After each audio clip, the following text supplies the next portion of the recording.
Hello everyone. A very very very warm greetings to all of you. सभी को नमस्कार। सभी को राम राम और बहुत सारा प्यार। इसी के साथ मैं नीतू ढाका एक बार फिर से आप सभी का स्वागत करना चाहूंगी आपके अपने परिवार रिंकस गुरुकुल पर। सो गाइस, कैसे हैं आप सभी? आई होप आप सभी बहुत अच्छे होंगे और अपनी लाइफ में बहुत कुछ अच्छा कर रहे होंगे। सो चलिएगा, जल्दी से एक बार से मुझे कमेंट सेक्शन में बता दीजिएगा कैसे हैं आप सभी, so that we can start with the session. हम लोग शुरुआत करेंगे आज के सेशन की। तो भाई, टॉपिक हमारा चल रहा है एंडोक्राइन सिस्टम, जिसमें कुछ बेसिक चीजों को अब हमें डिस्कस करना है। एंडोक्राइन सिस्टम का कुछ पार्ट हम ऑलरेडी लास्ट क्लास में डिस्कस कर चुके थे। Rest of the part we will be discussing today. ठीक है? तो भाई, आपका जो जितना भी बचा हुआ पार्ट है, इस पार्ट को हम लोग डिस्कस करने वाले हैं अभी। देखो, एंडोक्राइन सिस्टम की बात की जाए सरकार, एंडोक्राइन सिस्टम में we have already discuss the hypothalamus. हम हाइपोथैलेमस को डिस्कस कर चुके हैं। हाइपोथैलेमस के अलावा सॉरी, हाइपोथैलेमस और पिट्यूटरी को अभी हमें डिस्कस करना है। ये दो ऐसे ग्लैंड है जिनको अभी हम लास्ट में डिस्कस करेंगे। लास्ट क्लास तक जो डिस्कस हम जिन चीजों को कर चुके हैं, sir first one that is the pineal gland, thyroid, thyroid के अलावा पैराथायराइड और पैराथायराइड के अलावा थाइमस। ये चार ग्लैंड्स ऐसी हैं जिनको हम ऑलरेडी डिस्कस कर चुके हैं। अब जो हम शुरू करेंगे, अब जो हम डिस्कस करेंगे, so now we are going to discuss from the adrenal gland. अब हम पढ़ने वाले हैं एड्रिनल ग्लैंड, जिसको हम जानते हैं अधिवृक्क ग्रंथि के नाम से। So now we are going to discuss the adrenal gland. हम पढ़ने जा रहे हैं अधिवृक्क ग्रंथि। तो फटाफट से हेडिंग लगाइएगा। तो सबसे पहले एड्रिनल ग्लैंड को हम लोग डिस्कस करेंगे। और ये कौन से नंबर के ग्लैंड? आपके फिफ्थ नंबर की ग्लैंड होगी आई थिंक। तो ये है आपकी पांचवी ग्रंथि, जिसमें हम डिस्कस करने वाले हैं एड्रिनल ग्लैंड की अगर बात करें। एड्रिनल ग्लैंड या फिर अगर बात की जाती है आपकी अधिवृक्क ग्रंथि।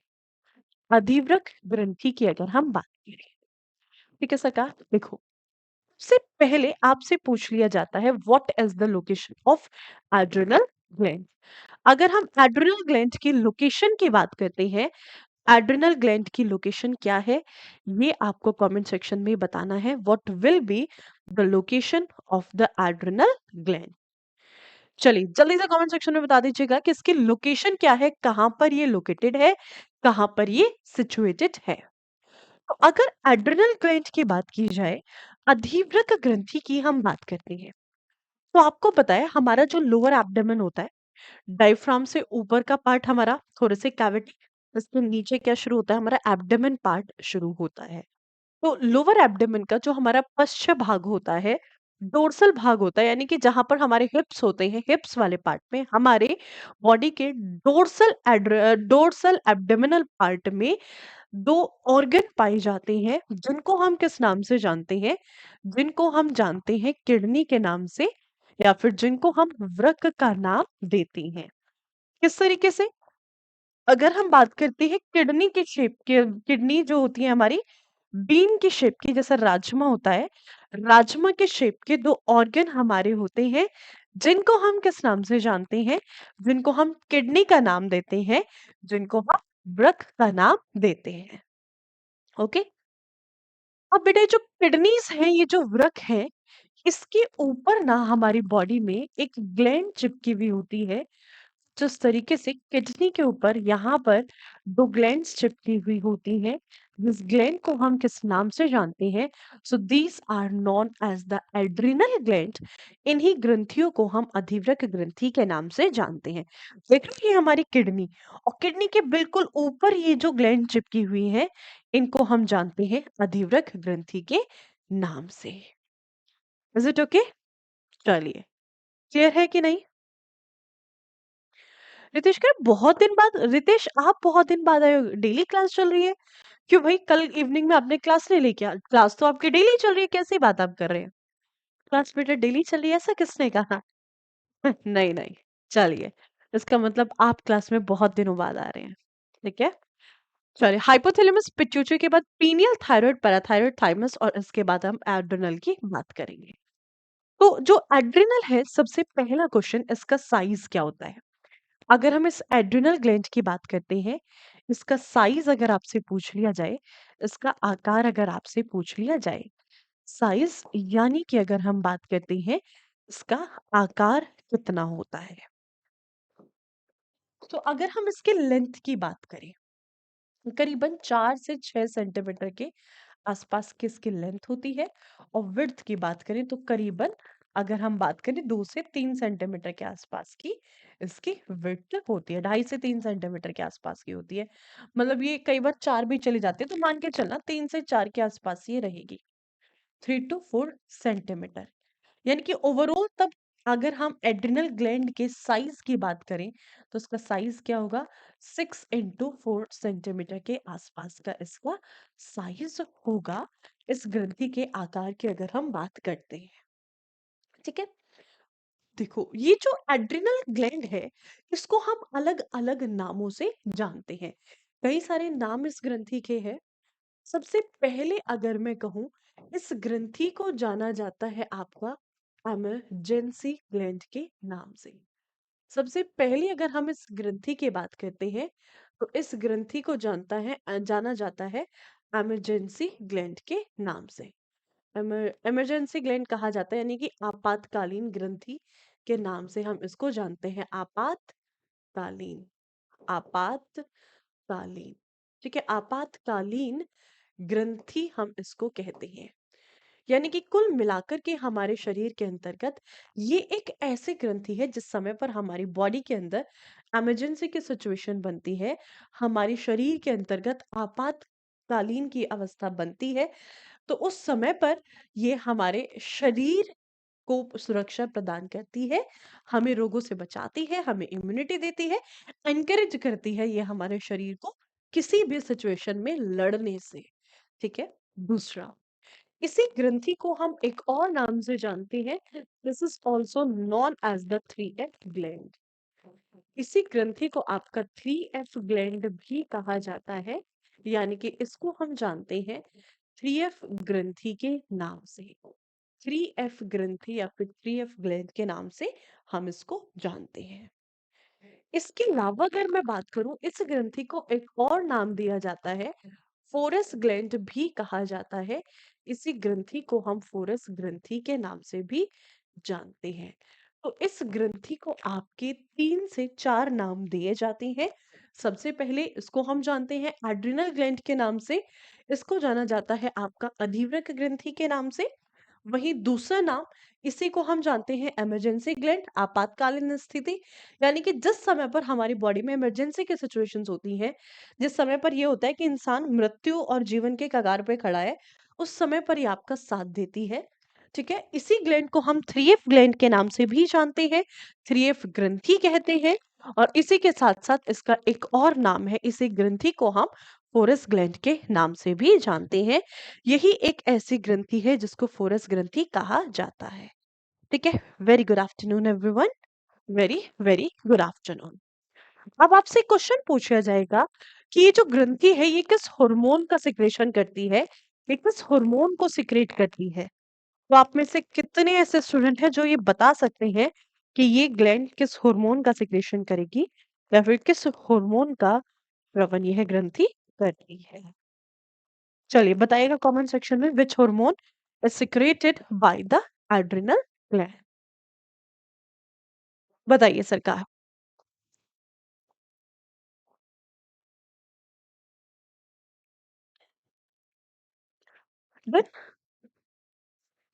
Very good afternoon Anjali ji, very very good morning, very good morning.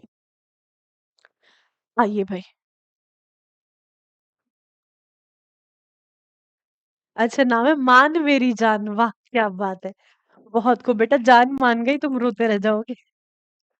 ठीक है, जान जिस दिन मान जाएगी, तब तक नहीं मानती, तब तक ये अच्छी लगती है। जिस दिन मान जाते हैं उस दिन के बाद तो इंटरेस्ट ही खत्म हो जाता है जानने से। ठीक है सरकार, तो तब तक नहीं मानती तब तक ये अच्छी है वो।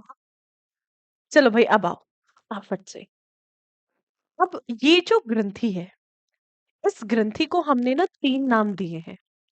अब इन तीनों नाम का मतलब क्या है, क्यों हमने इसको कहा। तो सबसे पहले हम बात करेंगे 3F ग्लैंड की, कि यहाँ पर 3F से मतलब क्या है। देखो, अगर हम 3F की बात करते हैं, 3F ग्लैंड, ठीक है, 3F ग्लैंड या फिर 3F ग्रंथि की अगर हम बात करते हैं, मैम वॉइस कम है। ओके, वॉइस कम है। चलो वॉइस को देखते हैं, वॉइस कम क्यों है, व्हाई? देखो, इस ग्लैंड को हमने एक नाम दिया है, और क्या नाम दिया है बेटा? इस ग्लैंड को हमने कहा है 3F ग्रंथि। इसको हम जानते हैं 3F ग्लैंड के नाम से। ठीक है, अब आप मुझे ये बताएंगे कि भाई 3F ग्लैंड का मतलब क्या है? What do you mean by the 3F gland? ठीक है, 3F ग्लैंड या फिर अगर हम बात करते हैं 3F ग्रंथि, कौन बताएगा? चलो तब तक मैं बैटरी चेंज करती हूँ, तब तक आप मुझे ये बता दीजिए कमेंट सेक्शन में।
Hello, hello, hello, hello.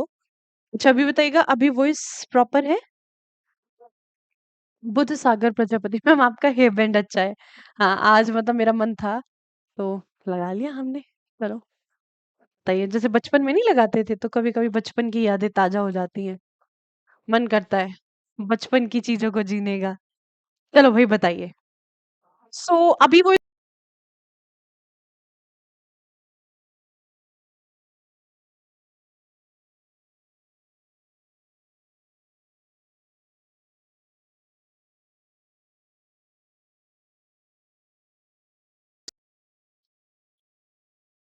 हाँ जी भाई।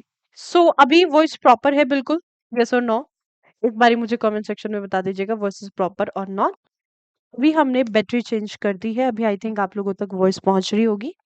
चलिए, बुध सागर प्रजापति कह रहे हैं मैम, आपका हेयर बैंड अच्छा है। अच्छा, पहले मुझे साउंड बता दीजिए, साउंड प्रॉपर है? मैंने बैटरी चेंज कर ली है। चलिए, चलिए ठीक है भाई, सो लेट्स स्टार्ट।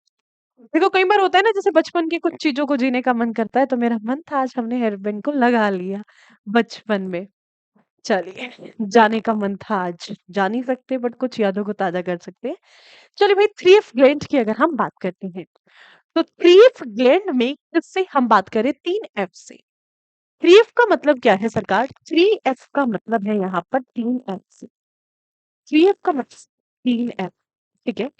अब इन 3F का मतलब क्या है यहाँ पर? ठीक है, 3F है। और अब अगर हम इन 3F की बात करें, तो इन 3F का मतलब क्या है यहाँ पर अगर हम बात करते हैं? ठीक है, चलिए भाई, देखो सीधा, अगर हम 3F की बात करते हैं, 3F में एक F क्या कहता है? तो एक F की अगर मैं बात करती हूँ बेटा, एक F कहता है यहाँ पर फियर। एक F का मतलब है फियर। एक F यहाँ पर क्या कहता है? एक F का मतलब है यहाँ पर फाइट। और इसके बाद एक F का मतलब है यहाँ पर फ्लाइट की अगर हम बात करते हैं। Fear, fight and flight. Fear, fight and flight की अगर हम बात करें, तो सीधा सीधा अगर हम बात करते हैं, तो तीन शब्द यहाँ पर दिए हैं, फियर, फाइट और फ्लाइट। अब इसका मतलब क्या है? देखो, मतलब डर लगता है ना जिस समय पर को डर लगता है, तो क्या होता है? मान लीजिए को 3F को यहाँ पर समझना है। 3F से हमने कहा कि एक F का मतलब है फियर, एक F का मतलब है यहाँ पर फाइट, और एक F का मतलब क्या है यहाँ पर फ्लाइट। तो इस बात से मतलब है कि भाई भी आपको डर लगता है, किसी भी एक ऐसी सिचुएशन में तब आपको डर लगता है, ऐसी स्थिति में आपके साथ क्या होता है? तो इस कंडीशन में अगर मैं कहूँ, आपने देखा होगा हमारी बॉडी के साथ क्या होता है। मान लीजिए, देखो फॉर एग्जांपल आप क्या कर रहे थे, अपना आप बाबू से चैट कर रहे थे, तो इधर से आपने लिखा आई लव यू, एक इमोजी भेज दिया आपने किस वाली। तो आपको पता है उधर से तो ढेर सारा लव आने वाला है ना? तो रिवर्स रिएक्शन तो बहुत तगड़ा होता है ना। ठीक है, एक बार आप लड़की को लव यू बोल दो, एक प्यारी सी स्माइल भेज दो, किस भेज दो, तो उधर से तो रिवर्स आना ही आना है, तगड़े वाला आएगा, भयंकर वाला। ठीक है, तो समय पर क्या हो कि आप फोन अचानक से पापा के हाथ में चला जाए, पापा आए और पापा ने उठा लिया आपका फोन, पापा ने आपके हाथ में से फोन लिया, तो भाई हमारी ना ऊपर की सांसें ऊपर और नीचे के नीचे, मतलब दिल की धड़कनें बढ़ जाती है, दिल की धड़कन तेज हो जाती है, ब्लड प्रेशर बढ़ जाता है, हार्ट बीट हमारी बढ़ जाती है। तो ऐसी सिचुएशन में क्या होता है, हुआ है कभी ऐसा? जैसे ही फोन पापा के हाथ में गया, वैसे पसीने छूटने शुरू हो जाते हैं, ब्लड प्रेशर बढ़ जाता है। हमारा जो ब्लड प्रेशर है वो तुरंत के तुरंत बढ़ जाएगा। ठीक है, यानी कि रक्तदाब। इसके अलावा आपने देखा होगा दिल की धड़कनें बढ़ जाती है, वही हार्ट बीट की अगर हम बात करते हैं, तो हमारी जो दिल की धड़कन है, मतलब धक धक धक धक धक धक धक, ऊपर की सांसें ऊपर और नीचे की सांसें नीचे, हार्ट बीट यानी कि दिल की धड़कन। ठीक है भाई, दिल की धड़कन जो है हमारी, वो बढ़ जाती है। दिल की धड़कन के अलावा अगर मैं बात करती हूँ और क्या होता है, स्वेटिंग, पसीना छूटना शुरू हो जाता है। कुछ टाइम बाद होता है ना कि स्वेटिंग, भाई पसीना छूटना शुरू हो जाएगा, स्वेटिंग आनी शुरू हो जाती है, पसीना छूटना शुरू हो जाता है, यानी कि बॉडी का टेम्परेचर बढ़ना शुरू हो जाता है, हमें डर लगना शुरू हो जाता है। भी ऐसी सिचुएशन होती है, हमारा ब्लड प्रेशर बढ़ता है, हमारी हार्ट बीट बढ़ती है, दिल की धड़कन बढ़ती है। ऐसी सिचुएशन में हम एक नॉर्मल कंडीशन में आ जाते हैं, जिस समय पर हमें बहुत ज्यादा डर लगता है। हम मतलब बहुत ज्यादा फियर हमारे अंदर बैठा हुआ होता है, बहुत ज्यादा डर हमें लगता है। ठीक है, अब ऐसी सिचुएशन में क्या होता है, ये सभी किस चीज की कंडीशन है, देखो ऐसी कंडीशन में इंसान ना इमरजेंसी की कंडीशन में होता है। ठीक है, आपको समझ नहीं आ रहा होता है, अनकॉन्शियसली आप बिहेव कर रहे होते हैं, आपको समझ नहीं आता है कि आपको कैसे रिएक्ट करना है, आपका ब्रेन प्रॉपरली काम नहीं कर रहा होता है। ऐसे सिचुएशन में क्या होता है, ये जो कंडीशन होती है, ये इमरजेंसी की सिचुएशन होती है, यानी कि ये स्थिति होती है आपातकालीन। तो इस आपातकालीन स्थिति के अंतर्गत क्या होता है, अगर हम इस आपातकालीन स्थिति की बात करें, इस स्थिति के अंतर्गत हमारे शरीर में जो एड्रिनल ग्लैंड है, वो एड्रेनलिन हार्मोन को सिक्रेट करती है। एड्रिनल ग्रंथि क्या करेगी, एड्रिनल ग्रंथि ने क्या किया, एड्रिनल ग्रंथि ने एड्रीनलिन हार्मोन को सिक्रेट किया। सबसे पहले क्या होता है, एक और हार्मोन होता है जिसको हम जानते हैं एडीएच के नाम से, एड्रिनोकोर्टिकोट्रोपिक हार्मोन। एसीटीएच एक हार्मोन होता है। ठीक है, देखो होता क्या है एक्चुअल में, हमारे शरीर में जो पिट्यूटरी ग्लैंड है उसको हमने मास्टर ग्रंथि कहा था, और हमने ये कहा था कि हमारे शरीर में जितनी भी दूसरी सभी ग्रंथि है, उन सभी को नियंत्रित करती है पिट्यूटरी ग्लैंड, पीयूष ग्रंथि। अब जो पीयूष ग्रंथि है वो क्या करती है, सबसे पहले कभी ऐसी इमरजेंसी की सिचुएशन हमारे साथ बनती है, पीयूष ग्रंथि क्या करती है, एक हार्मोन का श्रवण करती है, जिस हार्मोन का नाम है एसीटीएच। तो ये क्या करेगी, ये सीधा सीधा हमारी बॉडी के अंतर्गत एक हार्मोन को सिक्रेट करती है, और ये हार्मोन कौन सा होता है भाई, एसीटीएच की अगर हम बात करते हैं। और एसीटीएच का मतलब क्या है बेटा जी, एसीटीएच का मतलब है adreno, ad adreno corticotropic hormone, corticotropic hormone, adrenocorticotropic hormone की अगर हम बात करते हैं। ठीक है, एसीटीएच, या फिर अगर हम बात करें एड्रिनोकोर्टिकोट्रोपिक हार्मोन। अब ये एसीटीएच हार्मोन क्या करेगा, इसको क्या किया, तुरंत पिट्यूटरी ने सिक्रेट कर दिया, सिग्नल भेज दिया कि भाई शरीर इमरजेंसी की स्थिति में है, किसी भी वक्त इंसान, इस इंसान की मृत्यु हो सकती है, किसी भी इंसान वक्त इस इंसान की डेथ हो सकती है। ऐसी कंडीशन में बॉडी को नॉर्मल करना है, तो एसीटीएच आएगा, ये जाकर के क्या करेगा, एड्रिनल ग्लैंड को एक्टिव करेगा, और तुरंत कहेगा एड्रिनल को, यानी कि जो एड्रिनल ग्रंथि है, या फिर अगर मैं कहूं अधिवृक्क ग्रंथि को ये सक्रिय करेगा, और अधिवृक्क ग्रंथि क्या करेगी, एड्रिनलिन नाम के हार्मोन का श्रवण करेगी। और अब ये जो एड्रेनलिन है एक ऐसा हार्मोन, ये एक हार्मोन है। अब ये हार्मोन क्या करेगा, हमारी बॉडी को ऐसे सिचुएशन में फाइट करने के लिए तैयार करेगा कि इस सिचुएशन में हमारा शरीर लड़ सके। अगर ब्लड प्रेशर बहुत ज़्यादा हाई है, लो है, या फिर यहाँ पर दिल की धड़कन बहुत ज़्यादा बढ़ गई है, बहुत कम हो गई है, हमारा पसीना छूटना शुरू होता है, कई बार ठंड लगनी शुरू होती है, इस तरीके से सिचुएशन में तब आपका ब्रेन बहुत एब्नॉर्मली बिहेव कर रहा होता है। इस सिचुएशन में क्या होता है, ऐसे सिचुएशन में एड्रिनल क्या करेगा, एड्रिनलिन हार्मोन जाकर के बॉडी को लड़ने की क्षमता प्रदान करेगा, ताकि इस सिचुएशन से हमारा शरीर फाइट कर सके। अगर सिचुएशन से वो फाइट किया, लड़ा, ऐसी स्थिति में क्या होगा? ऐसी स्थिति में हम बीमारी से बच जाएँगे, रोगों से बच जाएँगे। और अगर ये नहीं कर पाया, तो भैया एफ का मतलब होता है फ्लाइट, यानी कि ऐसी स्थिति में फेल हो जाएगा। तो कई बार ऐसे सिचुएशन में हम बीमार हो जाते हैं, हम रोगग्रस्त हो जाते हैं, या फिर ऐसी भी सिचुएशन बनती है कि यहाँ से इंसान की मृत्यु तक हो जाती है, यहाँ से इंसान की डेथ तक हो जाती है। इस तरीके के सिचुएशन भी हमारे साथ बनती है, हमारे साथ क्रिएट होती हैं। और ये सिचुएशन सारी क्या है? ये सभी के सभी जो सिचुएशन है, ये सिचुएशन है एड्रेनलिन ग्लैंड के द्वारा ठीक की गई, तब हमारी बॉडी में इमरजेंसी की सिचुएशन बनती है। ठीक है? तो एड्रेनलिन का काम क्या है? हमारे ब्लड प्रेशर को कंट्रोल करना, हार्ट बीट को कंट्रोल करना, दिल की धड़कन को कंट्रोल करना, स्वेटिंग। पसीना आने से मतलब क्या है? स्वेटिंग का मतलब क्या है? पसीने का बह जाना। इसका मतलब है to maintain the body temperature. It means it helps to maintain body temperature. It maintains the body temperature. इस चीज को ध्यान में रखिएगा कि ये क्या करती है, कि ऐसी स्थिति में हमारे शारीरिक तापमान को नियंत्रित कर रही है। It will control our body temperature. तो ये शारीरिक तापमान को नियंत्रित यहाँ से कर रही है। शारीरिक तापमान को शारीरिक तापमान को नियंत्रित करना। शारीरिक तापमान को नियंत्रित करना। ठीक है भाई? तो ये क्या करता है? शारीरिक तापमान को नियंत्रित करने का कार्य करता है। So all these are the situations of emergency. ये सभी के सभी जो है इमरजेंसी की सिचुएशन यहाँ पर है। Getting my point? यस और नो? चलिए, क्लियर हुआ। तो सबसे पहला तो एड्रिनल में एक चीज कि हमने इसको 3F ग्लैंड क्यों कहा।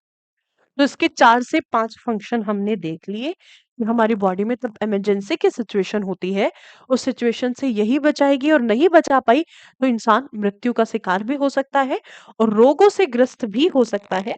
इंसान के शरीर में रोग भी हो सकते हैं। समझे? नेक्स्ट, इसके बाद हमने कहा है इसी ग्लैंड को एक और नाम दिया। इसी ग्लैंड को हमने क्या कहा? तो भाई इसी ग्लैंड को हमने कहा है यहाँ पर फोरस ग्लैंड या फिर फोरस ग्रंथि। सरकार, इस फोरस से मतलब क्या है? फोरस ग्लैंड या फिर 4S ग्रंथि का मतलब क्या है? तो इसको आप समझिएगा। देखो, सीधा सीधा अगर मैं फोरस ग्लैंड की बात करूं, बट अब फोरस ग्लैंड से मतलब है 4S से।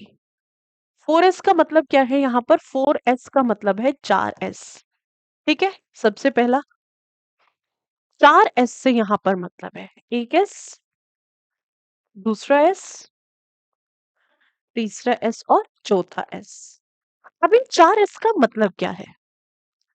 तो एक S से मतलब है यहाँ पर सॉल्ट रिटेंशन, यानी कि हमारे शरीर के अंदर सोल्ट रिटेंशन। सोल्ट रिटेंशन से मतलब क्या है? हमारे शरीर के अंतर्गत लवण की मात्रा को नियंत्रित करना। लवण की मात्रा को नियंत्रित करने का कार्य होता है। और यह कार्य किसका है? तो यह कार्य है एड्रिनल ग्लैंड के द्वारा स्रावित किया गया एड्रिनलिन हार्मोन का। ठीक है? लवण की मात्रा को नियंत्रित करना। Getting my point? Second, vitamin की लास्ट वाली क्लास रिकॉर्डेड नहीं मिली है, मैं चेक कर लूंगी क्या इश्यू है। आई विल चेक दैट, मैं चेक कर लूंगी सरकार। दूसरा, एक एस का मतलब क्या है यहाँ पर? एक एस का मतलब है बेटा यहाँ पर सॉल्ट के बाद अगर हम बात करते हैं हमारी बॉडी में शुगर लेवल, तो शुगर लेवल को कंट्रोल करना, यानी कि क्या करता है हमारे रक्त के अंतर्गत शुगर की मात्रा को नियंत्रित करना। यानी कि आप कह सकते हो रक्त के अंतर्गत, ठीक है, शर्करा। और शर्करा में कौन सी, हमारे ब्लड के अंदर कौन सी शुगर होती है? तो भाई ब्लड के अंदर कौन सी शुगर पाई जाती है? ब्लड के अंदर ग्लूकोज। यानी कि ग्लूकोज की मात्रा को नियंत्रित करना, मात्रा को नियंत्रित करना। तो हमारे शरीर के अंतर्गत ब्लड में, हमारे शरीर के अंतर्गत ये क्या कर रहा होगा? तो ये सीधा सीधा रक्त की मात्रा को नियंत्रित करता है। ठीक है, देखो कैसे। अगर हमारे ब्लड में ग्लूकोज की कमी है तो ग्लूकोजन क्या करेगा? ग्लूकोजन हार्मोन अपने हमारे शरीर में स्टोर्ड ग्लाइकोजन थी उसको सीधा सीधा ग्लूकोज में कन्वर्ट कर देगा, जिसको हम डाइजेस्टिव सिस्टम में पढ़ चुके हैं। ठीक है, दूसरा अगर हम बात करें इसका दूसरा काम क्या है, अगर एक्सेस ग्लूकोज है तो इंसुलिन क्या करेगा?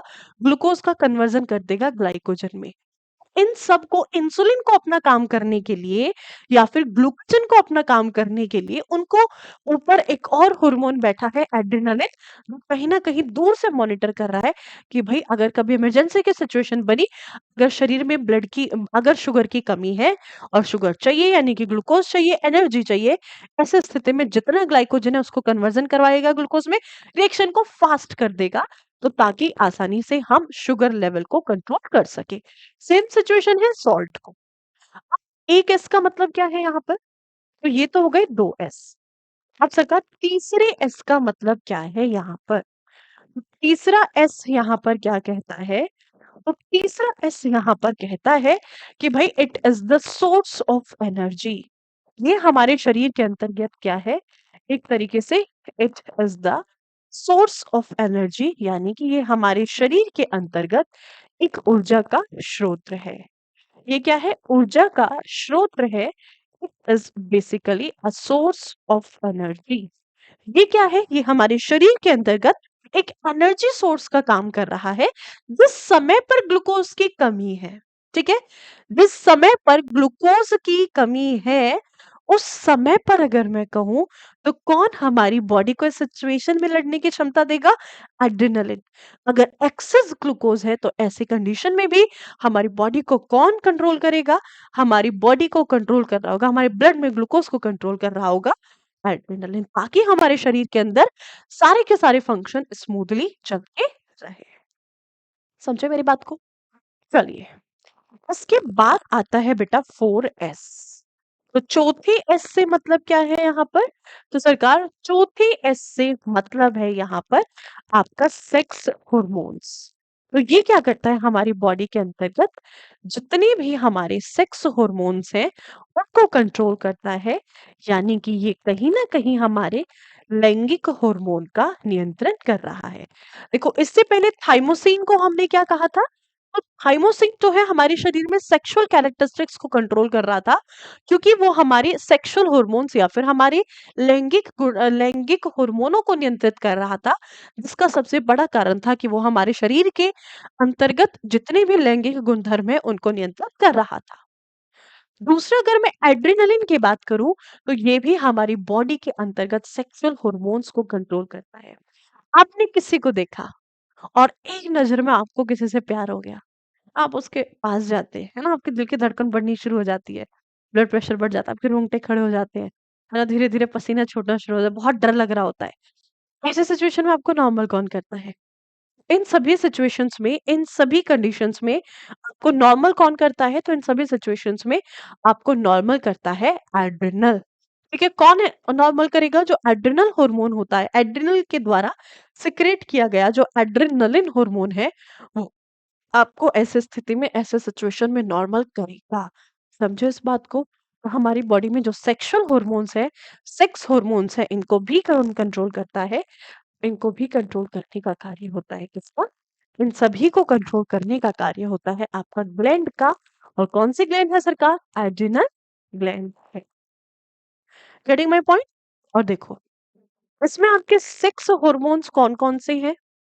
तो 6 हॉर्मोन्स में अगर मैं मेल सेक्स हार्मोन की बात करूँ या फिर अगर मैं सीधा-सीधा बात करती हूँ, female sex hormone, male sexual hormone या फिर अगर हम फीमेल सेक्सुअल हार्मोन की बात करें, तो पुरुषों के अंतर्गत कौन-सा हार्मोन पाया जाता है? टेस्टोस्टेरोन। और महिलाओं के अंतर्गत कौन-सा हार्मोन पाया जाता है? एस्ट्रोजन। तो भाई टेस्टोस्टेरोन और एस्ट्रोजन को एक तो थाइमोसिन कंट्रोल कर रहा था और दूसरा कौन-सा हार्मोन है? सो दूसरे वाला जो हार्मोन है that is the adrenaline. Ravindra, जो रिकॉर्डेड क्लास नहीं मिली है मैं उसको आपकी देख लूँगी, चेक कर लूँगी क्या इश्यू आया है, क्या दिक्कत है। ओके,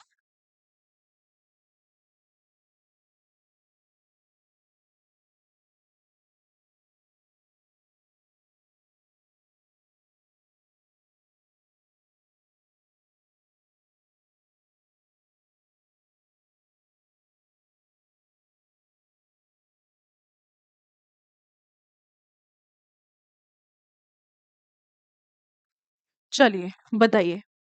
कोई दिक्कत, कोई परेशानी यहाँ तक? तो 4S में 4 एस है यहाँ पर, salt retention, sugar level, source of energy और सेक्स हार्मोन की अगर हम बात करते हैं। समझे बात को? यस और नो? तो ये हैं these are the 4S gland. तो उस ग्रंथि के कितने कार्य है? हमारे शरीर में सेक्सुअल हार्मोन्स को कंट्रोल करना, हमारे शरीर में सोर्स ऑफ एनर्जी का कार्य करता है, हमारे ब्लड शुगर लेवल को कंट्रोल करता है। दूसरा अगर हम बात करते हैं सॉल्ट रिटेंशन को ये कंट्रोल करता है, यानी कि हमारे शरीर में लवण की मात्रा को नियंत्रित करता है, हमारे ब्लड प्रेशर को कंट्रोल करता है, हार्ट बीट को कंट्रोल करता है, बॉडी टेम्परेचर को कंट्रोल करता है और इसीलिए इसको हम इमरजेंसी ग्लैंड भी कहते हैं। तो समझ आया कि नहीं आया?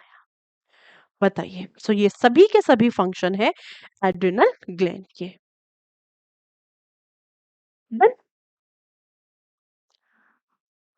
समझे? चलिए।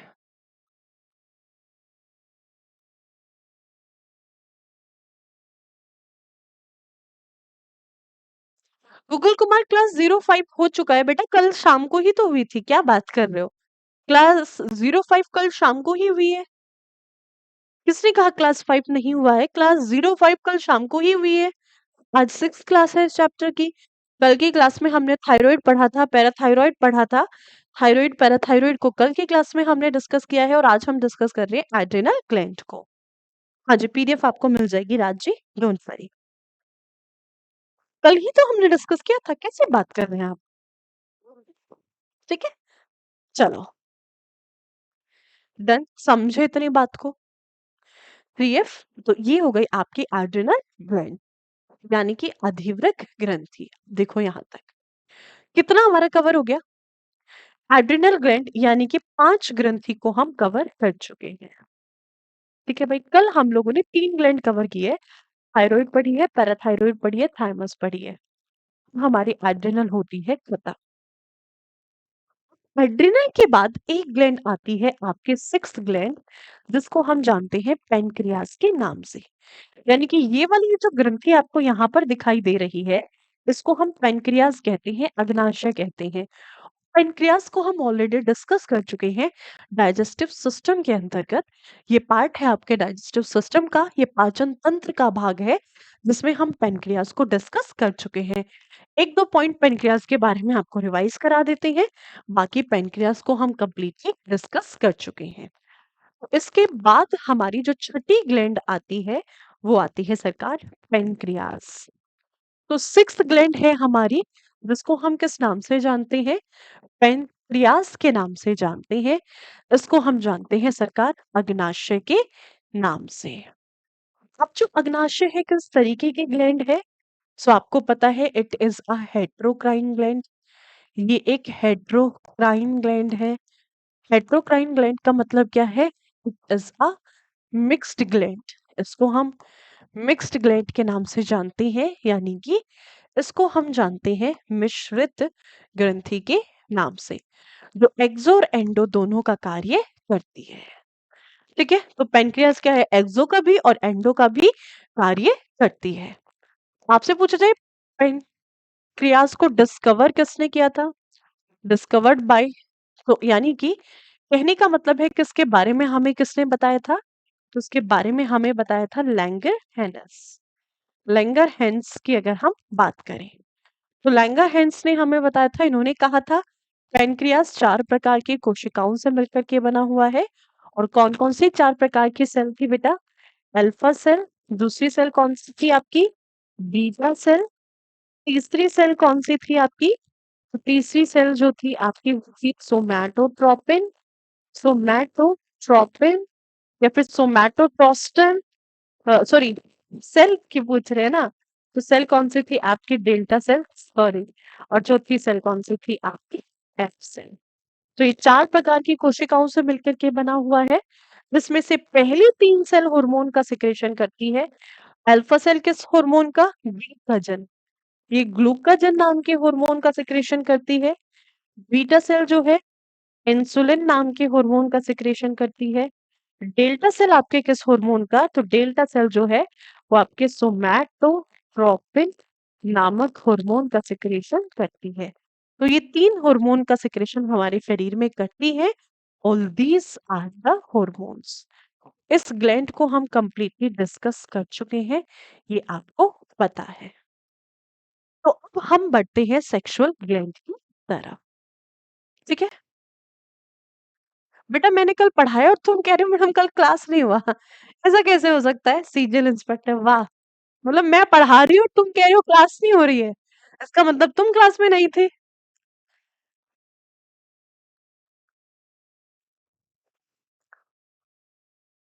वाह। सीजल इंस्पेक्टर विनोद जी, बेटा कल क्लास हुई है, देखना कल। आपकी 5th क्लास हुई है कल, आज 6th क्लास है। कल मैंने पढ़ाया और आप कैसे कह रहे हो क्लास नहीं हुई?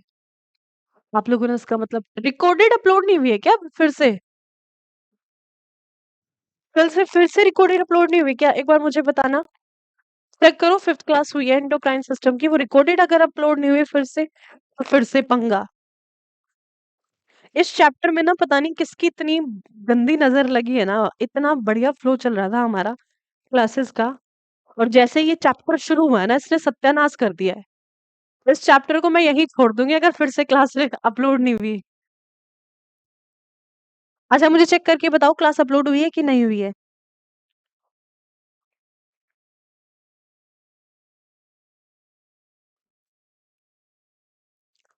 सभी लोग एक बार चेक करो और बताओ, रिकॉर्डेड क्लास अपलोड हुई है अभी तक या नहीं हुई?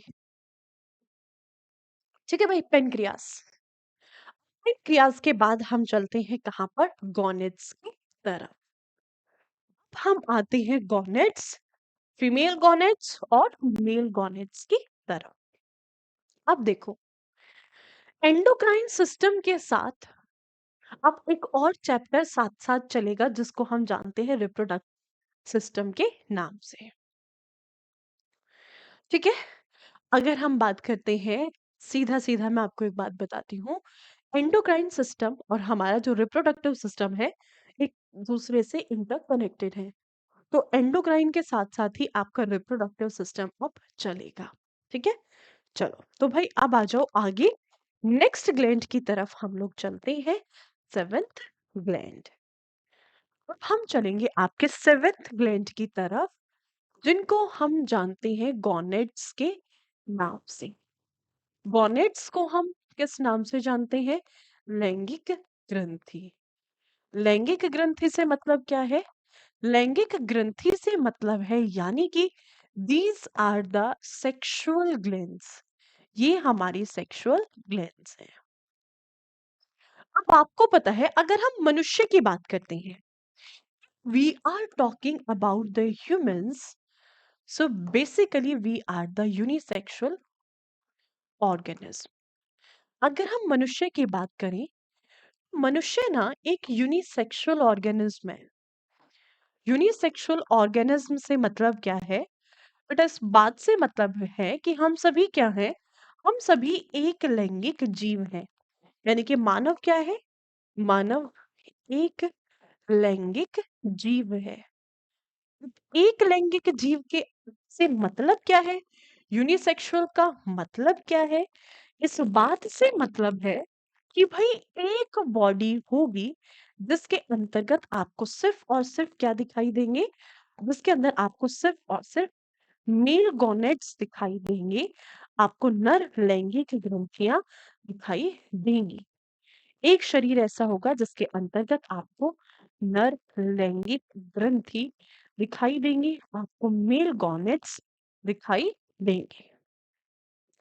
वही अगर मैं बात करूं लैंगिक ग्रंथि की, अगर मैं बात करती हूँ फीमेल गॉनेट्स या फिर मेल गॉनेट्स, यानी कि कहने का मतलब क्या है, मादा लैंगिक ग्रंथि। What are the male gonads? तो मेल गॉनेट्स कौन से हैं? So male gonads are the testis. तो ये कौन है? These are the pair of testis, यानी कि जिनको हम किस नाम से जानते हैं? जिनको हम जानते हैं वृषण के नाम से। तो टेस्टिस आर द मेल गॉनेट्स। वहीं अगर हम फीमेल गॉनेट्स की बात करें, तो फीमेल गॉनेट्स क्या है भाई? कुछ इस तरीके से होता है। फीमेल रिप्रोडक्टिव सिस्टम, ये बीच में यूट्रस होता है और साइड में क्या होती है? ओवेरीज।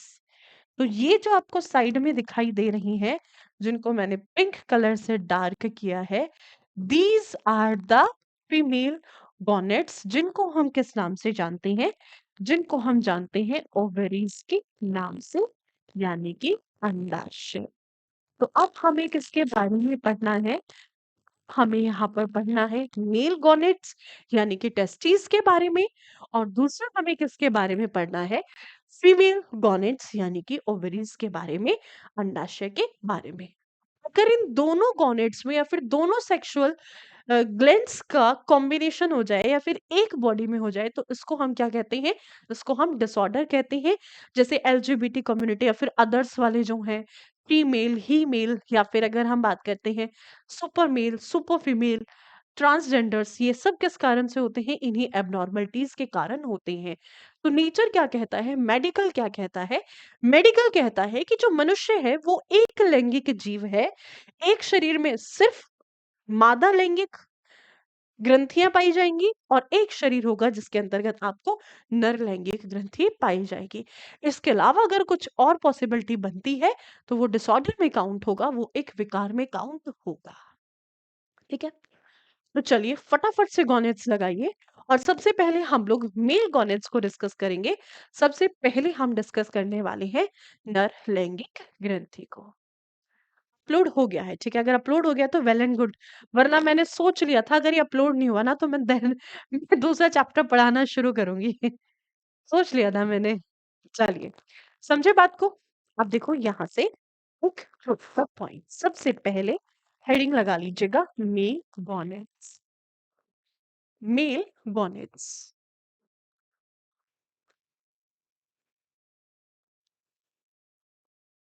यानी कि नर लैंगिक ग्रंथि। नर लैंगिक ग्रंथि या फिर male gonad. And what are the male gonads? तो बेटा, जो मेल गॉनेट्स हैं, दीज आर द टेस्टिस। ये किसे कहा जाता है? पेयर ऑफ टेस्टिस, यानी कि अगर हम बात करते हैं वृषण। ठीक है, सबसे पहला पॉइंट अगर हम बात करते हैं, तो जो टेस्टिस हैं, इतनी टेस्टिस मेल्स के अंतर्गत पाई जाती है। यानी कि अगर हम बात करते, there are the pair of testis, यानी कि अगर आपसे वृषण की संख्या पूछ ली जाए, पुरुषों के अंतर्गत 2 वृषण पाए जाते हैं, 2 टेस्टिस पाई जाती हैं। ठीक है, दूसरा, अगर आपसे पूछा जाए that what is actually the location of testis, testis की लोकेशन क्या है, कहाँ पर ये स्थित होते हैं, इनकी लोकेशन क्या है, इनकी स्थिति क्या है? आपने देखा होगा पुरुषों के अंतर्गत अगर हम कहें, जो लोअर एब्डोमेन पार्ट होता है, लोअर एब्डोमेन के बाहर एक स्कॉट सेक होती है जिसके अंदर टेस्टिस पाई जाती है। मान लीजिए this is the part that is known as lower abdomen. अब इस लोअर एब्डोमेन के बाहर क्या होता है? एक थैलीनुमा संरचना होती है, जिस थैलीनुमा संरचना को हम स्कॉर्टम के नाम से जानते हैं। इसको हम स्कॉटम सेक का नाम देते हैं, या फिर इसको क्या कहा जाता है? इसको कहा जाता है आपका स्कॉटम थैली। तो इसी स्कॉटम थैली के अंतर्गत कुछ इस तरीके से दो टेस्टीज पाई जाती है, समथिंग लाइक दिस। तो अगर आपसे इसकी लोकेशन पूछ ली जाए तो लोकेशन क्या है? Location is the inside scrotum sac. ये कहाँ पर पाई जाती है? Inside scrotum sac. ठीक है, स्कॉटम थैली के अंतर्गत, स्कॉटम थैली के अंतर्गत। अब ये स्कॉटम थैली कहाँ पर मौजूद है? तो ये है लोअर एब्डोमेन के बाहर, out of the lower abdomen. तो स्कॉटम सेक कहाँ पर मौजूद है? तो it is out of lower abdomen. ये लोअर एब्डोमेन से बाहर पाई जाती है। ठीक है, तो जो अगर हम लोअर एब्डोमेन की बात करते हैं, जो हमारा निश्चय उदर होता है, निश्चय उदर से बाहर, निश्चय उदर से बाहर, स्कॉटम थैली के अंदर। समझे बात को? आपसे पूछ लिया जाए what is the size of testis, अगर हम वृषण के साइज की बात करें तो इसका साइज कितना होता है, इनका आकार कितना होता है, शेप कैसी है? ओवल है। अगर टेस्टिस की शेप आपसे पूछ ली जाए तो शेप कैसी होती है? ओवल शेप होती है, अंडाकार शेप की होती हैं। और ये अंडाकार शेप की है, इनका साइज क्या है, इनका आकार क्या है? तो इस तरीके से ये कुछ होते हैं 4 सेंटीमीटर के नियर अबाउट, और ये जो डायमीटर होता है इनका, ये होता है 2 सेंटीमीटर। तो इनका साइज होता है करीबन 4 into 2 सेंटीमीटर के आसपास का, अगर हम साइज की बात करें। ठीक है, अब इन टेस्टिस का फंक्शन क्या है? देखो कैसे ये लोकेटेड होती है, let me just show you. चलो एक बार इस पे नजर डाल लेते हैं, फिर बढ़ते हैं आगे। देखो मैंने क्या कहा था, इसी चैप्टर के अंदर हम रिप्रोडक्टिव सिस्टम शुरू करेंगे, क्योंकि दोनों चैप्टर एक दूसरे से इंटरकनेक्टेड है। रिप्रोडक्टिव सिस्टम लगभग इसी के साथ आपका कवर हो जाना है। भाई चलना यार, चाहे घबराए।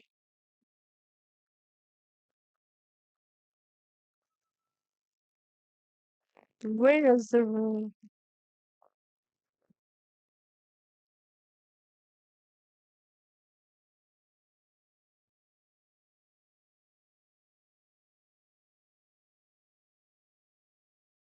क्या ही बदतमीजी है यार, चलना।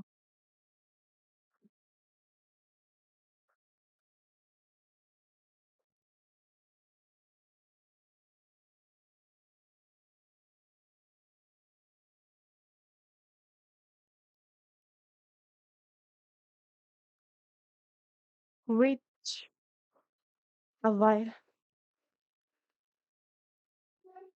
हाँ जी, अपडेट हो गया, 5th क्लास हो गई है, अपडेट हो गया है। बिल्कुल अपडेट हो गया सरकार।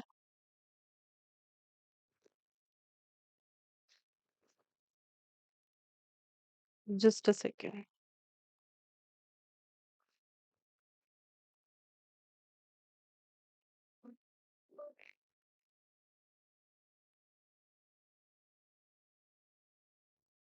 चलिए भाई, तो सीधा सीधा अगर मैं बात करूं यहाँ पर, विच इज द,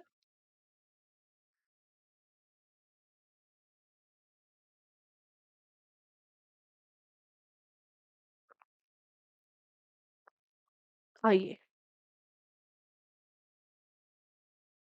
देखो, अगर हम मेल रिप्रोडक्टिव सिस्टम की बात करें, सो समथिंग लाइक दिस।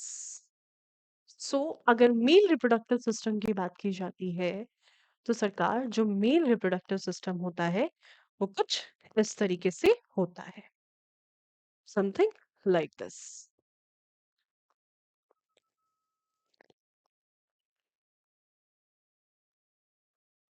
चलिए देखो, सबसे पहले अगर हम बात करते हैं 20, ये जो आप देख पा रहे हो ना यहाँ पर, this is the scrotum cell.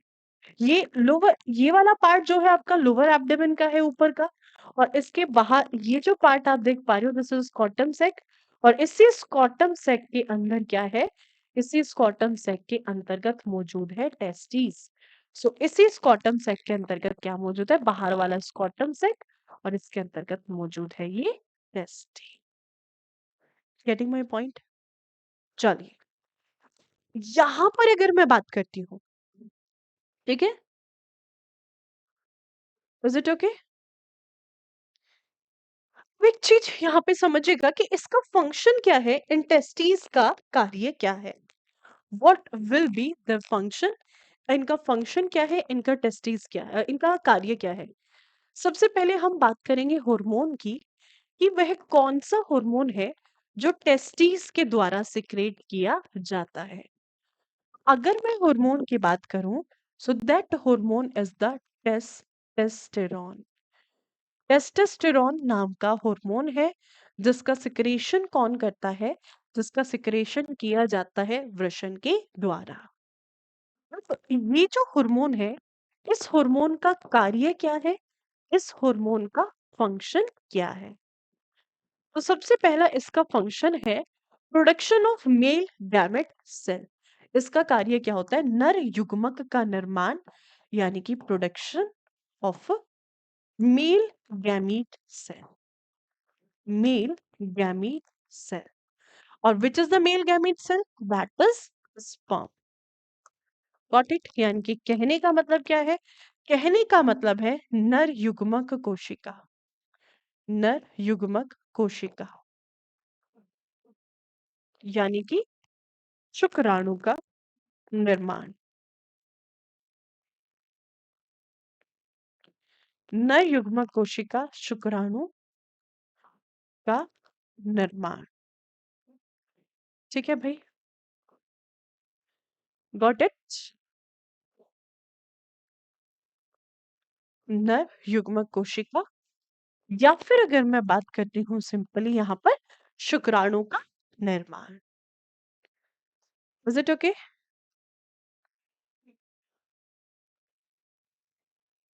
अरे वाह, अंकित कुमावत कह रहे मैम मैं खाटू श्याम से हूँ, अरे वाह, क्या बात है अंकित जी, बहुत खूब। कभी जैसे ही खाटू श्याम आएंगे तो आपसे बिल्कुल मिलेंगे, आपसे जरूर मिलेंगे। ठीक है भाई, आप मुझे इंस्टाग्राम पे मैसेज डाल देना अंकित, आप खाटू श्याम से हैं, इंस्टाग्राम पे आप मुझे मैसेज डाल देना, ड्रॉप कर देना, खाटू श्याम आएंगे तब आपसे जरूर मिलेंगे। शुभम मदर बेटर है अभी, अह, पहले से बेटर है। अभी बहुत टाइम लगेगा उन्हें रिकवरी में, धीरे धीरे रिकवरी होगी, बहुत टाइम लगेगा, लंबा प्रोसेस है, बट पहले से बेटर है। ठीक है, चलो। तो production of male gamete cell, यानी कि स्पर्म का निर्माण, नर युग्मक कोशिका यानी कि शुक्राणु का निर्माण। ठीक है, अब देखो ये फंक्शन किसका है, तो ये फंक्शन है किसका, अगर हम बात करते हैं टेस्टिस का। ये फंक्शन कैसे होता है, ये कैसे फॉर्मेशन होती है स्पर्म की, उसको बाद में देखेंगे, उतना डीप में हमें पढ़ना भी नहीं है। यहाँ से क्वेश्चन पूछ लिया जाता है कि टेस्टिस की फॉर्मेशन कहाँ पर होती है, वृषण का निर्माण कहाँ पर होता है, फॉर्मेशन ऑफ टेस्टिस। यानी कि क्वेश्चन क्या है, क्वेश्चन है वृषण का निर्माण। बताइएगा सरकार, अगर हम वृषण के निर्माण की बात करते हैं, फॉर्मेशन ऑफ टेस्टिस की बात करें, तो टेस्टिस का निर्माण कहाँ पर होता है, टेस्टिस की फॉर्मेशन कहाँ पर होती है। So tell me, where will be the formation of a testis. तो आप में से कौन है जो बताने वाला है where will be the formation of testis, testis की फॉर्मेशन कहाँ पर होगी ये आपको बताना है। बताइए, where will be the formation,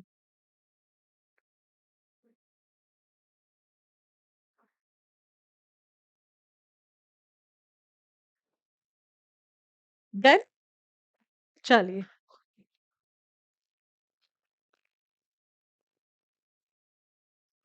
चलिए देखो, सबसे पहले अगर हम बात करें, हमने कहा है कि जो ओवरीज है ये कहाँ पर है? स्कॉटम सैक के अंदर है। आपको पता है जिस समय पर एक बच्चा माँ के गर्भ में होता है, उस समय पर टेस्टिस की फॉर्मेशन होती है। ठीक है, तो अब टेस्टिस की फॉर्मेशन कहाँ पर होती है इसको देखेंगे। This is the lower abdomen, ये पार्ट है मान लीजिए lower abdomen, and this is the scrotum sac, ये है स्कॉटम सैक। तो जिस समय पर बच्चा माँ के गर्भ में होता है, at that point of time, हमने क्या कहा? जिस समय पर बच्चा माँ के गर्भ में होता है, at that point of time, उस समय पर क्या होता है? नहीं, बच्चा तो मतलब टेस्टिस का निर्माण हो जाता है छठे से सातवें महीने तक। ठीक है, तो सातवें महीने तक, जो गर्भावधि का सातवां महीना होता है, 7th month of a pregnancy, तो गर्भावधि के सातवें माह तक अगर हम बात करें, टेस्टिस का निर्माण हो चुका होता है। और ये कहाँ पर होता है? तो आपको पता है लोअर एब्डोमेन के अंदर यहाँ पर कुछ ट्यूब जैसी संरचनाएं पाई जाती हैं। तब एक बच्चा माँ के गर्भ में होता है, तब एक बेटा माँ के गर्भ में होता है, तब एक लड़का माँ के गर्भ में होता है। पाइपनुमा संरचनाएं होती हैं जो कि लोअर एब्डोमेन में पाई जाती हैं। और इन्हीं संरचनाओं को हम किस नाम से जानते हैं? तो ये जो पाइपनुमा संरचनाएं हैं, इनको जाना जाता है इंग्वल कैनाल के नाम से।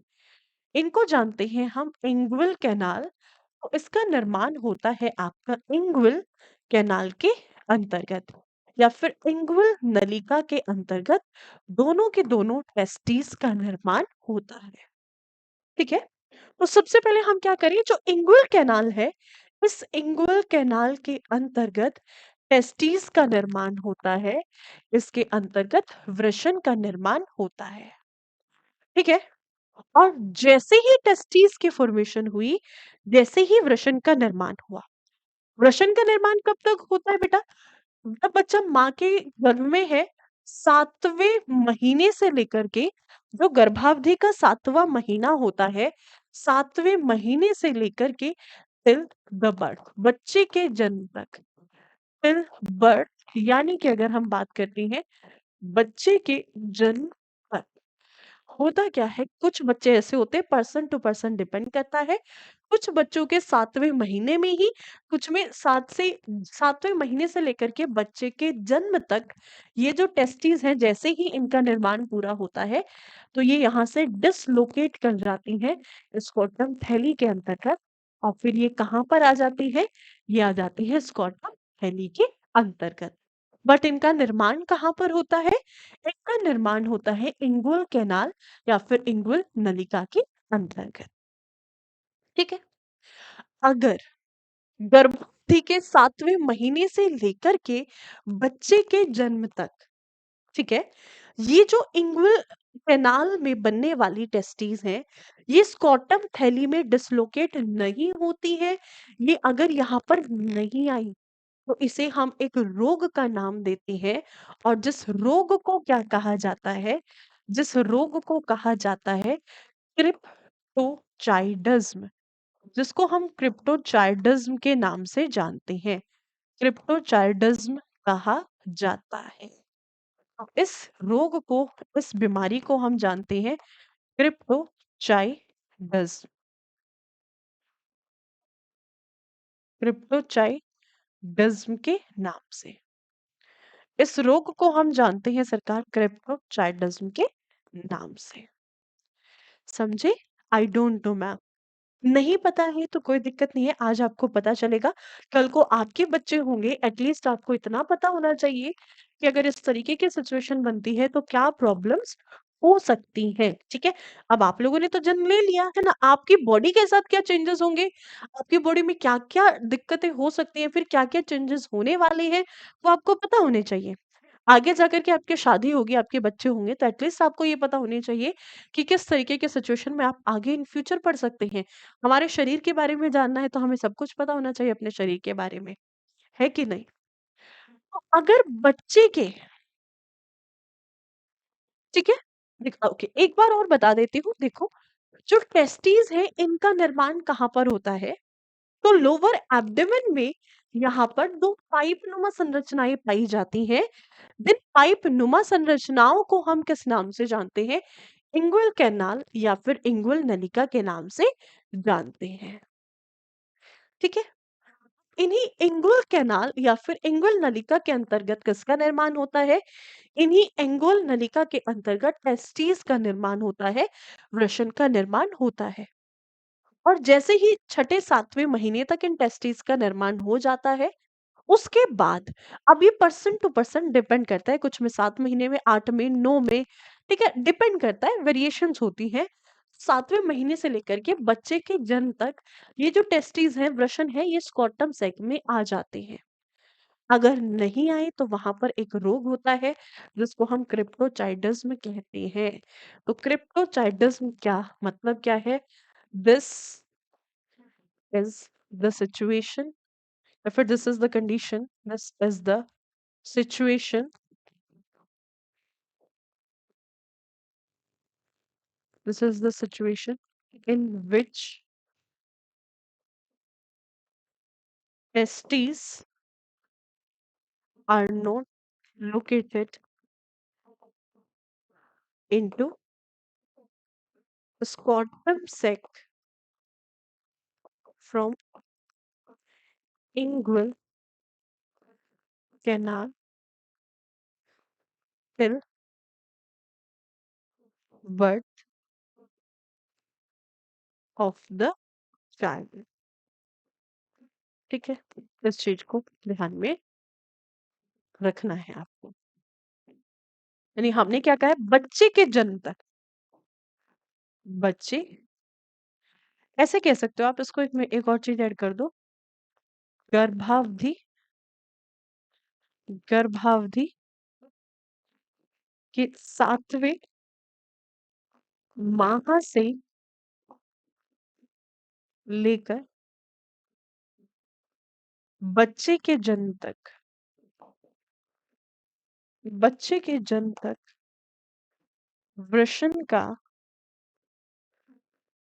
वृषण का स्कॉटम सैक के अंतर्गत, स्कॉटम थैली के अंतर्गत न आना।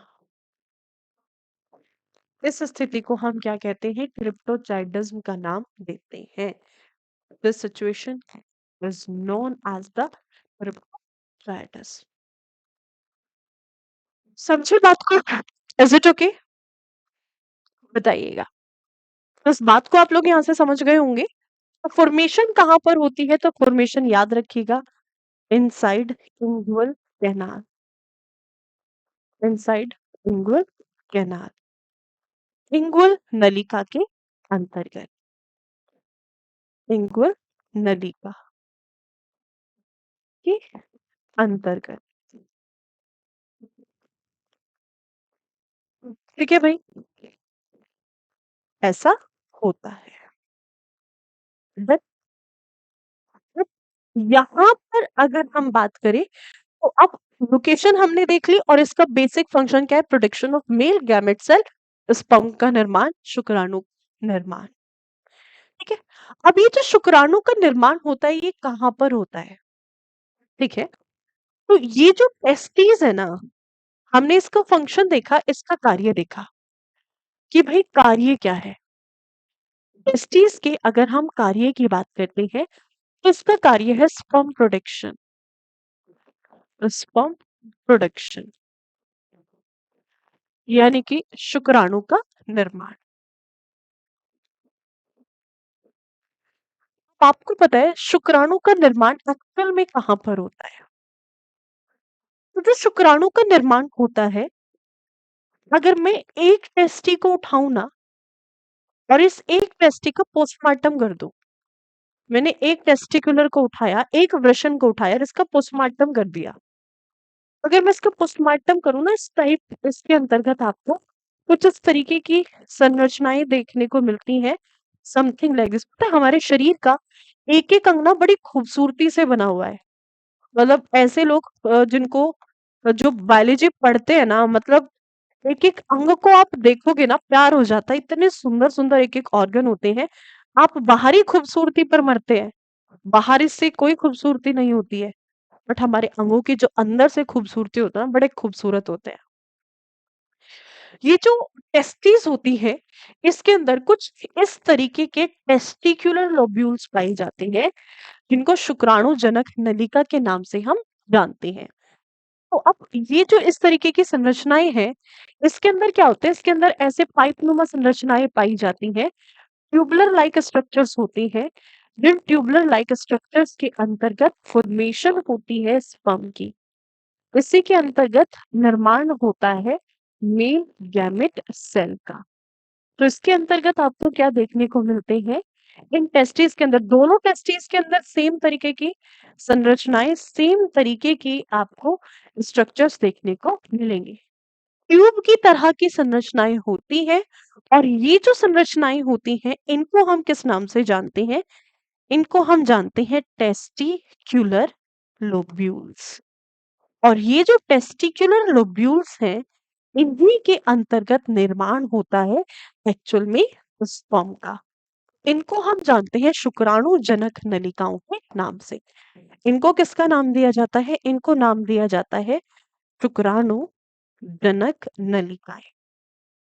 शुक्राणु जनक नलिकाएं। और एक टेस्टिस के अंतर्गत कितनी टेस्टिकुलर लोब्यूल्स पाई जाती है? तो जो एक टेस्टिस है, ठीक है बेटा, लोअर एब्डोमेन में होते हैं। इंगुअल कैनाल जो है वो लोअर एब्डोमेन में होते हैं बच्चे के जन्म तक ही, और जन्म के बाद वो खत्म हो जाते हैं, बॉडी में ही डिकम्पोज हो जाते हैं, शरीर में उनका अपघटन हो जाता है। वो बच्चे के जन्म के 7वें महीने से लेकर, गर्भावधि के 7वें महीने से लेकर के बच्चे के जन्म तक बच्चे के लोअर एब्डोमेन में होते हैं। और जैसे ही टेस्टिकुलर लोब्यूल्स कहाँ पर आए, टेस्टिस कहाँ पर आ गई, स्कॉटम सेक में आ गई, वो धीरे धीरे शरीर में डिकम्पोज हो जाते हैं, उनका अपघटन हो जाता है। आज के समय पर अगर आप मेल्स के अंदर, मतलब जन्म के बाद, अगर इस एज में आके आप इंगुअल कैनाल को ढूंढो, तो आपके शरीर में वो विलुप्त हो चुके हैं और आपके शरीर से खत्म हो चुके हैं। ठीक है, देखो यहाँ पर ये जो टेस्टिकुलर लोब्यूल्स है कितनी होती है, आपसे क्वेश्चन पूछ लिया जाएगा यहाँ पर, स्पर्म का प्रोडक्शन कहाँ पर होता है? तो ये होता है इनसाइड टेस्टिकुलर लोब्यूल्स, शुक्राणु जनक नलिकाओं के अंतर्गत। कहाँ पर होगा? शुक्राणु जनक नलिकाओं के अंतर्गत। ठीक है, आपसे क्वेश्चन पूछा जाता है number of testicular lobules. Question क्या पूछता है? Number of testicular lobules. ठीक है, नंबर ऑफ टेस्टिकुलर लोब्यूल्स, यानी कि अगर मैं सीधा सीधा कहूं शुक्राणु जनक नलिकाओं की संख्या, अगर आपसे इनकी संख्या पूछ ली जाए तो कितनी होती है? तो ध्यान रखिएगा, एक टेस्टिस में 250 टेस्टिकुलर लोब्यूल्स पाए जाते हैं। ये बहुत इंपॉर्टेंट क्वेश्चन है। 250 इन ईच, यानी कि होता क्या है कि कितने टेस्टिकुलर लोब्यूल्स हैं? So there are the 250 testicular lobules in each testis. एक टेस्टी के अंतर्गत 250 टेस्टिकुलर लोब्यूल पाए जाते हैं, यानी कि कुल मिलाकर के 250 प्लस 250 कितने टेस्टिकुलर लोब्यूल्स होंगे? तो 500 टेस्टिकुलर लोब्यूल्स होते हैं, जो कि मेल्स की टेस्टिस के अंतर्गत पाए जाते हैं। एक टेस्टी में 250 टेस्टिकुलर लोब्यूल जो एक साथ काम कर रहे होते हैं, जिनके अंदर एक साथ स्पर्म की फॉर्मेशन होती है। 500 टेस्टिकुलर लोब्यूल्स में थ्रू आउट द लाइफ 24 घंटे 24/7 स्पर्म की फॉर्मेशन हो रही होती है, शुक्राणु का निर्माण हो रहा होता है। ठीक है, देखो, टेस्टिकुलर लोब्यूल के अंतर्गत स्पर्म की फॉर्मेशन होती है, शुक्राणु का निर्माण होता है। शुक्राणु के निर्माण के लिए ना हमें एक डेफिनेट टेम्परेचर की रिक्वायरमेंट होती है, हमें ना एक निश्चित तापमान चाहिए होता है। तो क्या आप अब मुझे बता सकते हैं what will be the definite temperature? तो एक क्वेश्चन आपसे पूछा जाता है, और क्वेश्चन क्या पूछा जाता है? Temperature required for the formation of male gamete cell. Temperature required for the formation for the formation of sperm. ठीक है, यानी कि मेल गैमेट सेल, ऐसे लिखे, for the formation of male gamete cell. And which is the male gamete cell? That is sperm. ठीक है, ध्यान रखिएगा। शुक्राणु के निर्माण, नर युग्मक कोशिका शुक्राणु के निर्माण के लिए, शुक्राणु के निर्माण के लिए आवश्यक तापमान। तो भाई बताइए, कितने तापमान की आवश्यकता होती है? What will be the required temperature? यहाँ पर रिक्वायर्ड टेम्परेचर क्या है? यहाँ पर कितने तापमान की आवश्यकता होती है?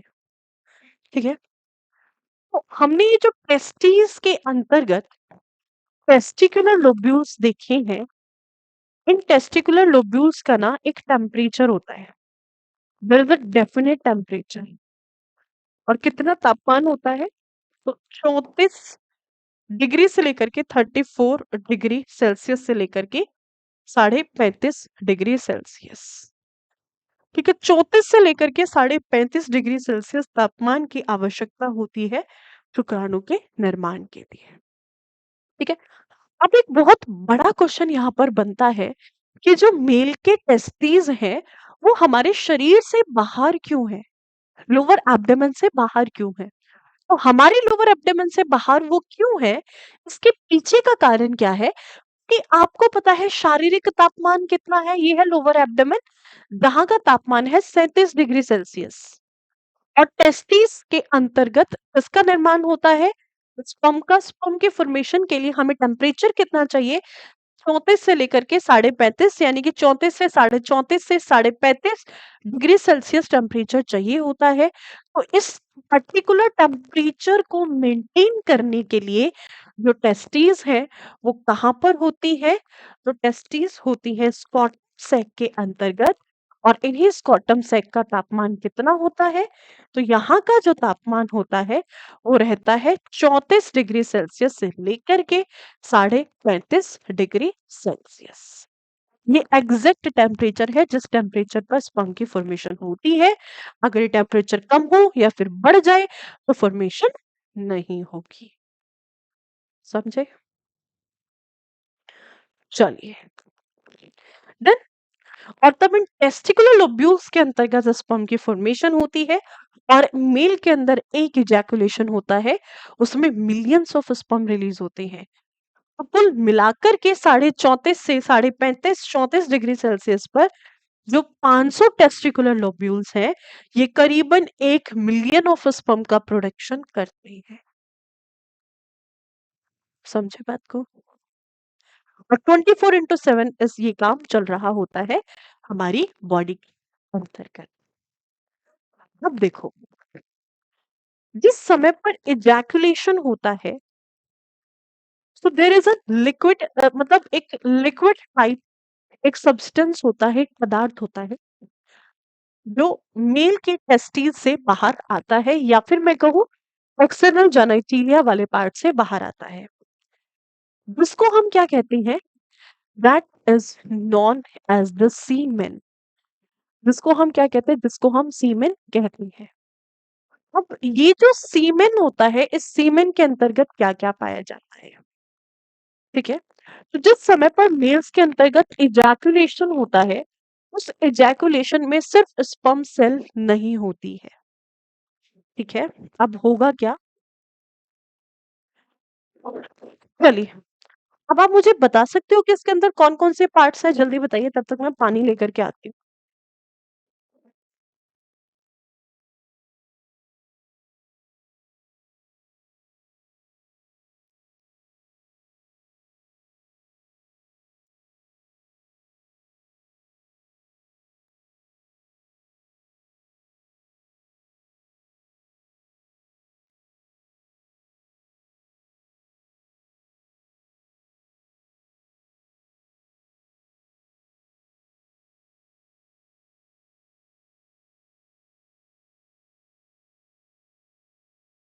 बताइएगा।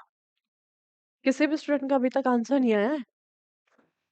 चलिए, वेरी नाइस। बहुत खूब।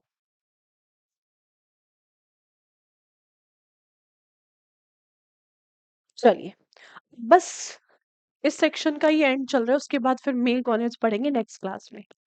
देखो, जो सीमेन होता क्या क्या चीजें हैं। तो सीमेन के अंतर्गत एक लिक्विड होता है जिसके अंतर्गत आपको male gamete cell plus specific protein और इसके अंतर्गत एक शुगर पाई जाती है। देखो, होते तो और भी बहुत सारी चीजें हैं, बट हमें सब कुछ नहीं पढ़ना। ठीक है, हमारे एग्जाम पॉइंट ऑफ व्यू से जितना इंपॉर्टेंट है उतना पढ़ना है, क्योंकि हमें नीट का एग्जाम नहीं देना। बट जो मैं पढ़ा रही हूँ उससे क्वेश्चन एक भी बाहर नहीं जाएगा। अब ये सारी चीजें, एक लिक्विड जो कि हमारा एक तरीके से लुब्रिकेशन के फॉर्म में भी काम करता है, तो ये एक लिक्विड होता है जिसमें तीन मेन चीजें होती हैं। गैमेट सेल को हम क्या किस नाम से जानते हैं? स्पर्म। इसको हम जानते हैं शुक्राणु के नाम से। आपसे क्वेश्चन पूछा जाता है, which protein is present inside the male gamete cell, या फिर सीमेन के अंदर कौन सा प्रोटीन पाया जाता है? तो प्रोटीन याद रखिएगा, हिस्टोन नाम का प्रोटीन होता है। यही प्रोटीन हमारे डीएनए में होता है और यही प्रोटीन हमारे आरएनए में पाया जाता है। और अगर आपसे शुगर पूछ ली जाए, शर्करा पूछ ली जाए, तो ये कौन सी शुगर होती है? That will be the ribose sugar. तो शुगर कौन सी पाई जाती है? राइबोज शुगर पाई जाती है। राइबोज की अगर हम बात करें, राइबोज शुगर। ठीक है, अब देखो, ये जो राइबोज है, अगर मैं राइबोज शुगर की बात करती हूँ, राइबोज राइबोज शर्करा या फिर राइबोज शुगर इसके अंतर्गत पाई जाती है। ठीक है, अब आपसे क्वेश्चन पूछा जाता है यहाँ पर, अगर हम राइबोज की बात करते हैं तो राइबोज शुगर क्यों है? जो मेल गैमेट सेल है, मेनली क्या है यहाँ पर? That is sperm. तो ये एक सेल है, और कैसी सेल है? लिविंग सेल है, जिसको अभी डेवलप करना है। इसको अपने ग्रोथ के लिए, डेवलपमेंट के लिए न्यूट्रिशन चाहिएगा कि नहीं चाहिएगा? तो यहाँ पर इस गैमेट सेल को न्यूट्रिशन कौन देता है? इसको पोषण कौन देता है? यानी कि इस सेल को एनर्जी कौन देगा? इस सेल को ऊर्जा कौन देगा? तो इसके लिए जो सोर्स ऑफ एनर्जी है, न्यूट्रिशन है, न्यूट्रिशन कौन देता है? तो न्यूट्रिशन देती है राइबोस। ठीक है, तो आपसे पूछ लिया जाता है, which carbohydrate gives nutrition to the male gamete cell, तो वह कौन सा कार्बोहाइड्रेट है? राइबोस। तो स्पर्म के अंदर राइबोस शुगर पाई जाती है, हिस्टोन प्रोटीन पाया जाता है, और which is the male gamete cell. तो भाई, मेल गैमेट सेल कौन सी है? तो यहाँ पर जो मेल गैमेट सेल है, दैट इज द स्पर्म, जिसको हम जानते हैं शुक्राणु के नाम।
ओके, म्यूट था यार, शिट। देखो, समझे होंगे आपको।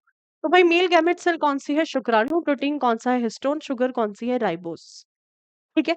आपसे पूछा जाए मेल गैमेट सेल को न्यूट्रिशन पोषण देने का कार्य कौन करता है? राइबोस शुगर करती है। प्रोटीन कौन सा पाया जाता है? हिस्टोन प्रोटीन पाया जाता है।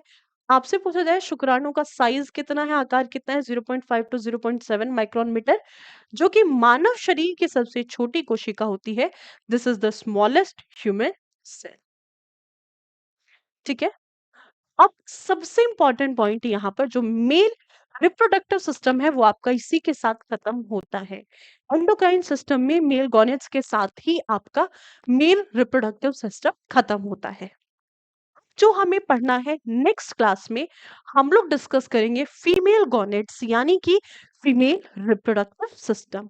और इस चैप्टर की एक और क्लास मैं आज ही लूंगी, 3 या 4 बजे के आसपास, जिस टाइम भी आप लोगों का टाइम स्लॉट फ्री होगा उसी टाइम मैं इस क्लास को लूंगी, एक और क्लास लूंगी। आज इस एंडोक्राइन सिस्टम को हम लोग कंप्लीटली फिनिश्ड करेंगे। ठीक है, इस चैप्टर को हम आज कंप्लीटली फिनिश करेंगे। तो एक और क्लास में इस चैप्टर की लूंगी जिसमें फीमेल रिप्रोडक्टिव सिस्टम को हम खत्म कर देंगे। ठीक है सरकार। सो चलेगा, थैंक यू सो मच, मिलते हैं आप लोगों से नेक्स्ट क्लास में। तब तक के लिए आप लोग अपना ख्याल रखिएगा। Bye bye, take care, thank you so much. जय हिंद, जय भारत।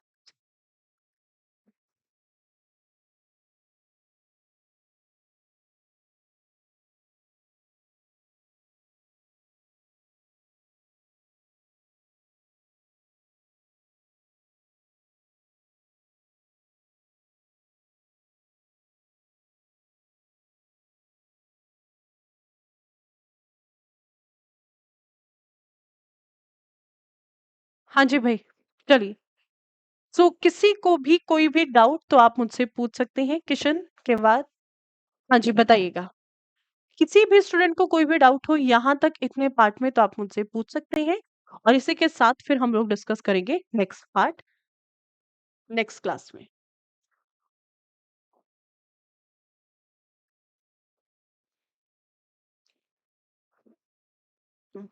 चलेगा।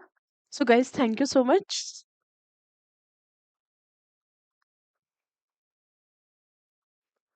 आई थिंक अभी तो साउंड आप लोगों को आ रही होगी।